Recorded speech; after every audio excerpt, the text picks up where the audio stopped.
Baik, Assalamualaikum warahmatullahi wabarakatuh.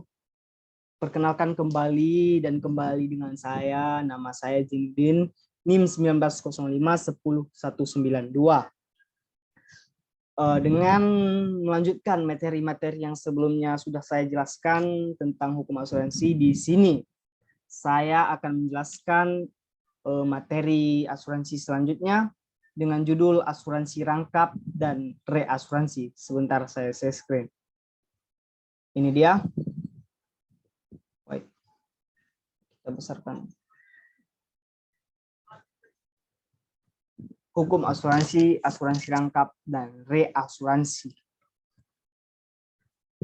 Asuransi rangkap adalah pada dasarnya merupakan asuransi yang terjadi apabila diadakan beberapa asuransi pada sebuah objek, risiko, dan waktu yang sama.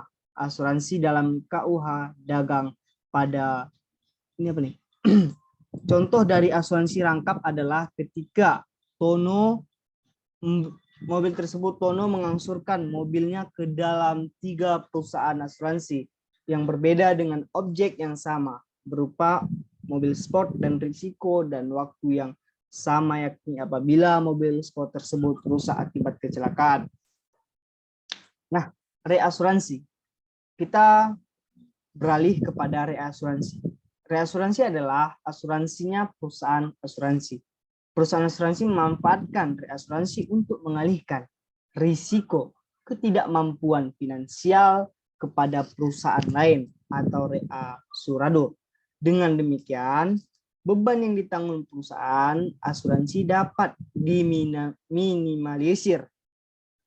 Reasuransi secara sederhana pengertiannya adalah berarti perusahaan asuransi dapat melindungi aset dan keuangannya dari kerugian akibat pembayaran klaim kepada nasabah. Karena perusahaan asuransi ini adalah mendapatkan proteksi finansial dari perusahaan reasuransi. Semua perusahaan asuransi dapat memanfaatkan reasuransi sama seperti perusahaan asuransi. Kita juga membutuhkan proteksi keuangan sebagai bentuk antisipasi datangnya pengeluaran mendadak seperti meninggalnya tulang punggung keluarga. Manfaat reasuransi ini adalah meningkatkan kapasitas penerimaan risiko perusahaan asuransi.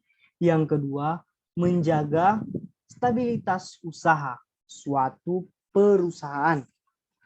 Asuransi dengan cara mengalihkan sebagian beban klaim saat terjadi kerugian kepada perusahaan reasuransi.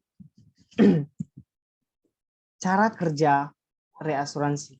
Perusahaan asuransi pada nasabah, perusahaan asuransi yang menggunakan fasilitas ini juga harus mengeluarkan premi untuk pengalihan risiko tersebut. Namun, tentu angkanya berada di bawah besaran premi yang didapat dari nasabah asuransi atau pemegang polis, sehingga ia bisa mengambil untung dalam menangani keperluan kliennya, penyedia asuransi.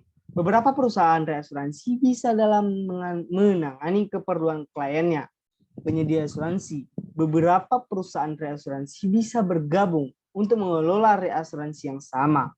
Mereka lalu membagi peran. Ada yang menjadi lead insurer atau pihak yang menentukan kontrak dan premi, lalu sisanya menjadi flowing insurer, mengambil sebagian dalam pengelolaan reasuransi.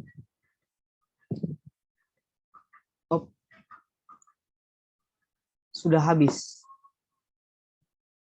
Oh ya, terima kasih. Mungkin itu saja yang bisa dapat saya sampaikan tentang asuransi rangkap dan reasuransi.